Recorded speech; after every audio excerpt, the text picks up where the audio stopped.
Welcome to the Casting Across Fly Fishing Podcast. I'm Matthew of castingacross.com, where I explore the quarry and culture of fly fishing. On this episode of the podcast, we're talking about overlap. And this is a broad concept that I touch on quite a bit on Casting Across, because Casting Across is about the people, places, and things that go into the pursuit of fish. And if you take a moment to dive down into that, you realize that everything is interconnected. The people that help you fish have real lives. I mean, there's very few people who are completely, absolutely sold out to fly fishing. And those people, although they may know how to catch fish, they're not necessarily the person that you want to pattern your life after. The places where there's fishing, there's other things also. And that's one of the things that's just completely fascinating to me. The people who live on the banks of famous trout rivers, but lead lives that have nothing to do with fly fishing. And then the things also. You know, I know a lot of people who sell fly fishing stuff who aren't crazy about fly fishing. They've just figured out a way to make a better mousetrap. And so there's always this overlap, the kind of the religious and the secular, if you will, of fly fishing and non-fly fishing world. And that really popped into my mind the last few weeks as I have been looking for new running shoes. Well, why new running shoes? What does that have to do with fly fishing? How is it going to benefit you listening to a podcast about fly fishing? Why am I talking about running shoes? Well, for years and years, I've just bought whatever running shoes I found. To be exact, I live in New England, and New Balance, they are manufactured in Massachusetts. And so I would go to the factory store and I would find a pair that wasn't the bottom of the barrel. It wasn't like the $35, puffy white things. And also wasn't the, $150 racing shoe. I'd find something that was a little bit in the middle. It was comfortable and seemed to do the job. And I would run with those. And I'm not like a crazy runner, but I do run 5 or 6 times a week, and my mileage is pretty good these days. And I've run a pretty decent clip, but I would just assume that whatever shoe I worked for me would work for me. Well, then I started getting a little bit older, and as all of us do, that is usually what happens. And so I got thinking about it. I got thinking, you know what? I wonder if I could make a better choice if cost and convenience isn't necessarily the best way to buy stuff. Now, you can maybe see where this is going. And yes, this is a global truth when it comes to gear. Can you get online and find the Amazon Basics version of a rod, reel, line, flies, waders, boots, vest, hat, polarized glasses, leader, tippet, nippers, forceps, and go out and catch fish? Of course you can. I haven't done this, but I've seen people who've done it online where they go to Walmart, they buy everything, and they go out and fish, and they talk about how great of an experience it is and how there's inevitably a few shortcomings, but for $150, you can have a time that is almost as good as what you could do if you went out and spent $2,000 on gear. Those articles exist. So in one sense, I'm kind of addressing that situation. I just need stuff. Fishing isn't about the things. So I do want to address that. But the other piece, and is a little bit more closely related to my running shoe plight, and that is you can actually physically benefit from buying better gear. So there's two pieces here. One is the research and finding what's going to be best for you within your budget, within reason. And secondly, what is going to actually be good for you? Like it's going to help you and improve you. So we're going to talk about those two aspects of fly fishing gear today. So let's get started talking about the second thing that I mentioned first. So I'll come back to the running issue. So I'm a heel striker. That means when I run, I land with my heel first. And that's not a bad thing. It's not a good thing. It's just a way that my stride is. I can alter my stride so that I land a little bit more evenly, but where I live, it is so stinking hilly that I just kind of run however I can run and survive, right? And so if you were to grab my last pair of running shoes, which is a primarily nitrogen-infused foam sole, you'll see that heel is really smashed down, especially on the outside of each foot.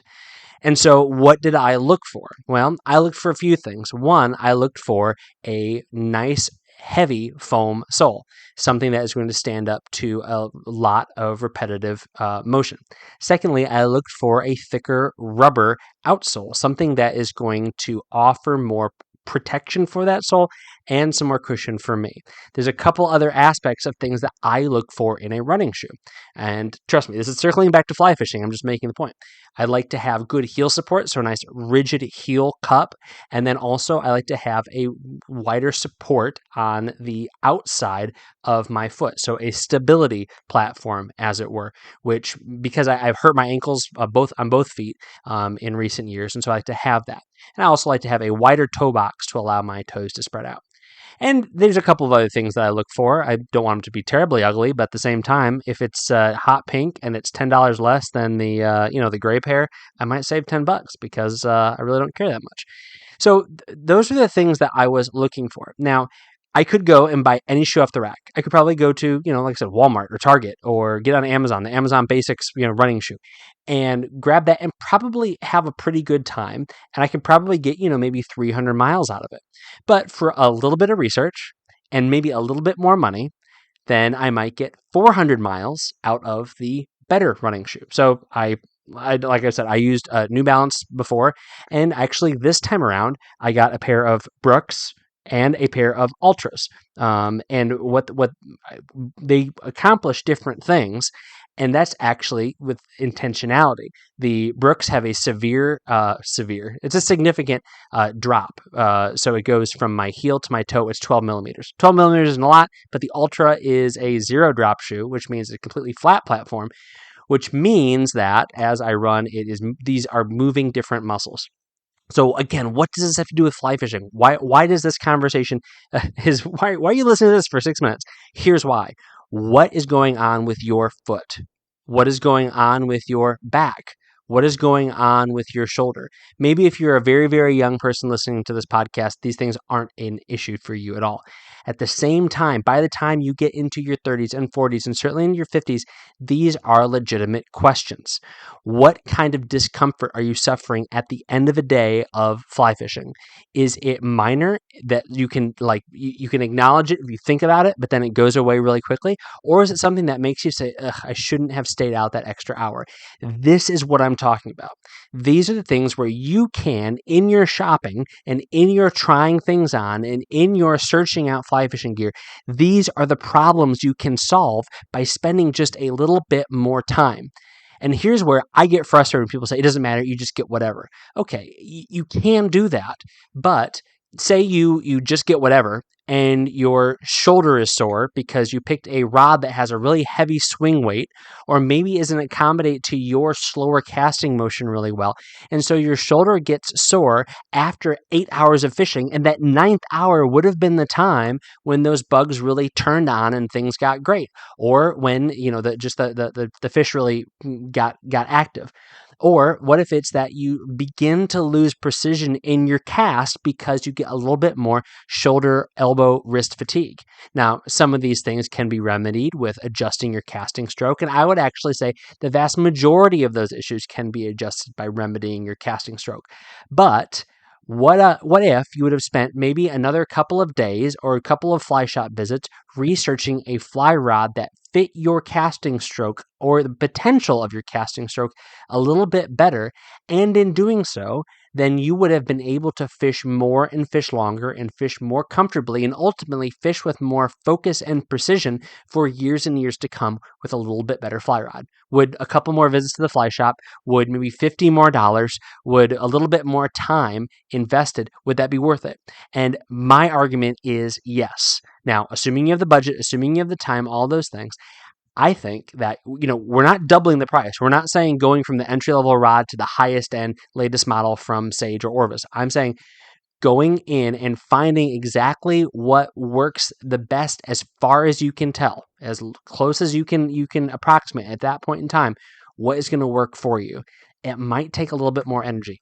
It might take a little bit more effort, but it is ultimately worth it. And there's a physical aspect of it too. So I just mentioned with the rod and reel, but it could very well be wading boots. Now, if you've spent any time around casting across, you know that wading boots, I think, are one of the things that you really need to spend money on. Wading boots, fly line, polarized sunglasses. I've said it before, and I will say it again. There's other things I think matter too, but wading boots, fly line, and polarized sunglasses, with a little bit more money, you can really knock it out of the park. And wading boots, kind of like running shoes, you want to find something that's going to accomplish something for you. You want it to work for you. So I know a lot of people will say, well, I'll just get a $65 pair. Well, for maybe $95, you can get something that's going to do really, really well for you. Or then you get the $95 pair that's on sale at the fly fishing show, but maybe the $150 pair is going to give you everything that you need. Now, again, I have the benefit of having multiple pairs of wading boots that give me different options and different, directions I can go in different situations. But if stability, or if comfort, or if cushion is something that you can really, really benefit from, then don't skimp on it. Don't just get whatever, thinking that this doesn't matter. I think this kind of blows my mind. I was thinking about this as I was running today, about how people will go to the podiatrist, people will have these really, really nice shoes, people will really take care of their body. But if they're a fly fisher, then they just go out and buy whatever. And it could even be the opposite. It isn't that you buy the bargain basement wading boots. You go out and buy the whatever Simms has that they just came out with, which is a phenomenal boot. But is that the best boot for you? Does that fit your foot right? A couple of years ago, it's actually been probably about 4 or 5 years now, Redington came out with a boot that was on a similar platform to Keen. So if you're familiar with Keen shoes at all, at least they're normal shoes, kind of like the Targhee. That's their bread and butter hiking light hiker. It has a very wide toe box, but it has a nice snug forefoot and midfoot and heel. And Redington's boot platform looks a lot like that. And you could get into their benchmark boot, their entry-level boot, for I think under $100, or maybe like $115 or something like that. And it's a spectacular boot. And for somebody who needs a little bit more stability, that's a better option in theory than a very narrow, stealthy, lightweight boot that might cost 2.5 times as much. But how would you know that unless you stopped and did some research? If you stopped and tried things on, you go to a fly shop that has multiple options. Now, I don't want to be down on fly shops that only have a small amount of stock, because it's a difficult, business to be in. However, going to a shop that has multiple options gives you that opportunity to try on different things. Because ultimately, again, I gave you the example with the fly rod that had the swing weight that might not mesh well with your casting stroke. The same thing is true with a wading boot. Maybe a few more hours of trying on boots, driving to another fly shop, maybe even ordering something and sending it back to try to find that right boot is going to be what allows you to stay out on the water. Maybe not another couple hours, but over a 2 or 3 day fly fishing trip, you have that extra energy so you don't feel like sitting down right away. Now, this might sound like an old person problem, but it's coming for you. I mean, that's the reality. These things are inevitable. And if it's not that you're bailing on fishing, like I said before, your energy, your focus, all of those things are going to drop down as you spend more time on the water and it's less comfortable. So I mentioned fly rods. I mentioned wading boots. What are some other things that fall into this category? Well, I would say that something as simple as socks falls into this category. If you're wearing the white cotton tube socks, well, I know they're super stylish and the ladies love them. However, there are much better options out there. Wool is a great option. Something that has a nylon in it, although it's, you can complain about the environment and how it feels and all that junk. Those are going to be much, much better than cotton. Jeans are fantastic. I like wearing jeans. I don't like wearing jeans when it's 90 degrees out. I also don't like wearing jeans under my waders. Spending just a few minutes and finding a lightweight, breathable pair of nylon pants or wool pants to go under your waders is going to make you much more comfortable. Recently, a buddy and I went fishing, and he took off his waders and he had on cotton pants, and it looked like there was a leak in his waders. And it's kind of a moment of stress because it was like 2 hours into a 3-day trip, and what's going on here. And then we realized it was just the perspiration building up in that spot, which, again, not the worst thing in the world, but it would have been mitigated by having the right kind of clothing underneath. So those are some simple options of things that it doesn't take a whole lot of time, but you're going to get a huge benefit from it. Now, on a really serious note, I would say waders are the same thing.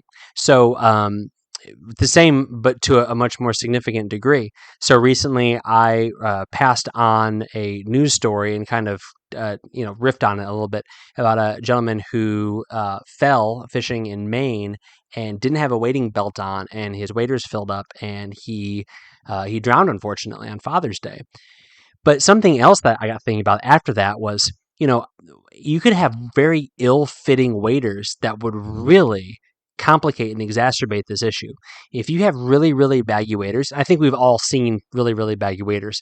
Not only are they uncomfortable to walk around in, but they create more water resistance as you are wading. And if you were to fall in, I mean, that's that much more water. Everything in between that fabric in your body that is not filled up with mass can be filled up with water. And that can be very, very dangerous. And actually, that is one of the reasons why waders have been more trim fit. I love my duck hunting waders, but they are so stinking big and they're so baggy. And I know it is for layering, but my goodness, you'd think that most duck hunters are obese the way these things are. They're slim fit, for goodness sake. I could probably fit, one of my kids in each leg along with me. They're so big. I would never wear them in running water because they're just, I'd be afraid of getting knocked over. There's a lot of water resistance even as I'm walking through swamps and marshes. But that's another thing where taking a few minutes, trying on a bunch of different pairs of waders. Think of all of the major wader manufacturers. One of them is going to fit you better than others. And then it becomes this, you've got the spreadsheet of, okay, well, this one costs $50 more, but it fits perfectly. This one fits pretty well. And this one doesn't fit well at all, but it costs $50 less. And so you get to, you have to make those decisions of what is the important thing to you. And over time, the whole, buy once, cry once kind of thing isn't necessarily true in fly fishing. Things aren't going to last forever. I mean, a fly rod may very well be the closest thing to that, a rod or a reel. But when it comes to things like waders and wading boots and fly lines and stuff like that, those are unfortunately going to be short to middle short-term investments. However, if it's about comfort and it's about getting bang for your buck when you're out on the water, then that is an investment that's worth calculating. And I know I've said it before, and I'll say it again now. I mean, think how much money you're going to spend on that fly fishing trip. This is where the economics of things kind of boggle my mind, where people would say, it doesn't matter what kind of gear you have. It might not if you're just going out and fishing an hour or two at the local pond intermittently. But if you're going to spend, $700 or $800 to fly somewhere, if you're going to spend $500 a night to stay at a lodge, if you're going to spend, $800 for a guide, you want good wading boots. You want good waders. You want good clothes so that you're comfortable, so that every minute of that trip, it's you having to make a decision to fish well, that is really only based on the environmental situation that's around you, rather than being dragged down by inferior gear. Now, this might all sound like much ado about nothing, but here we are, nearly 300 episodes into this, and these are the things that I wouldn't say I worry about. I certainly don't worry about. I just think that it is a good bit of advice for you to consider as you are shopping for that next piece of gear, especially if things like physical wear and tear, getting tired, or getting recovering from an injury is part of the conversation for you. It is definitely worth taking a little bit of time. And here's where a couple of resources really come in handy. One, read online reviews. There's maybe people who are in your same situation that can offer some very, very helpful advice. Secondly, reach out, whether it be me, whether it be another voice in the fly fishing world. Happy to give you our 2 cents. I can tell you about fly fishing gear on a hurt ankle, on a hurt knee, and how that works, or even on a jacked up elbow. The next thing I would say, and probably the most pertinent, go to a fly shop. A good fly shop will be able to walk you through their different products and each products or in each brand's product lines and say, this is going to give you these advantages and it's going to have these drawbacks. You're going to be able to get in at this price, but it's going to require not getting as much of X, or you're going to miss out on Y, but you're going to be able to save $50 or $75. And they will be able to have that conversation with you. If they don't want to have that conversation with you, then go to a different fly shop. For goodness sakes, if fly shops want your business and don't want you buying online, then they'll take the time to have these conversations with you. And I know so many fly shops are capable and are desirous of getting you what you need to get on the water. So a little bit fiery, but like I said, I was just running. And most of my podcast ideas and most of my sermon ideas come when I'm on the road running and I'm thinking about stuff. And a lot of times there's in the back of my head, it's not only this positive argument for what I want to share, it's also the refuting the negative. And the negative here is just buy whatever to get yourself on the water. Well, that might work for most situations, but I think there's certainly situations where you don't want to just go buy the bargain basement footwear and then go run a half marathon. You want to find something that's going to fit your stride. It's going to fit your foot. It's going to accommodate some issues that you've had as you've hurt yourself after decades and decades of running. Same is true when you're out on the water trying to catch trout. This week on castingacross.com, the first article is called Rusty Flybox. It is hot. So it's very hot where I am. I'm in Virginia. It's very hot, but actually it broke. It broke like last night. So we were in the 90s, and today we had a rainstorm, and now it says 81 right now, but it's the middle of the day. And I went for a run and it was comfortable, and my sons are out fishing now. I'm about to go out and join them, and the bass have been ready to roll. That said, this article talks about 3 different things to think about when it is hot outside and you want to go fishing. Don't let the naysayers say you can't go fishing. Certainly there's some places and situations where you shouldn't fish, but that doesn't mean you can't fish at all. That is broad brush painting, and we don't do that here.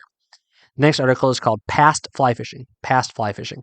This is an older piece that was published elsewhere that I wrote, and now I'm sharing it directly with you, my faithful Casting Across audience.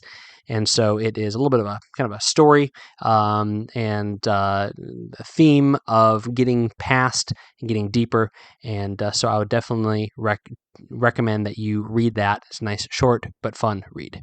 This week's recommendation on the podcast is something that I mentioned earlier on the podcast, and that is Smartwool pants. So here's the deal. If you go to Sierra, and Sierra is part of the TJ Maxx, Marshalls, Home Goods brands, so not what you think of first and foremost with fly fishing, although they do have a lot of fly fishing stuff. A couple of years ago, before I went to Florida, I was in one, and I found some warm water saltwater fly line, and I found some other fly fishing gear totally cheap. But I'm going to put a link to just Smartwool pants. So you can go on there and find stuff. There are a handful of different wool pants options that are great for underweighters. So I've got a couple different pants that I use, but Smartwool is a great brand. Absolutely love their socks and their accessories. Their pants are great. Having that merino wool blends on these pants makes them great. So I will just put a link to Sierra and Smartwool. You can certainly buy them directly from the people at Smartwool or one of their other retailers. But personally, for pants that cost well over $100 that are effectively glorified sweatpants, I like to get them for $25, $30 at a place like Sierra. So I'll put a link to that in this podcast show notes over at castingacross.com. Thanks for listening to the Casting Across Fly Fishing podcast. Please subscribe in your favorite podcast app and rate the podcast in iTunes and Spotify. Then head over to castingacross.com for 3 posts a week on the people, places, and things that go into the pursuit of fish.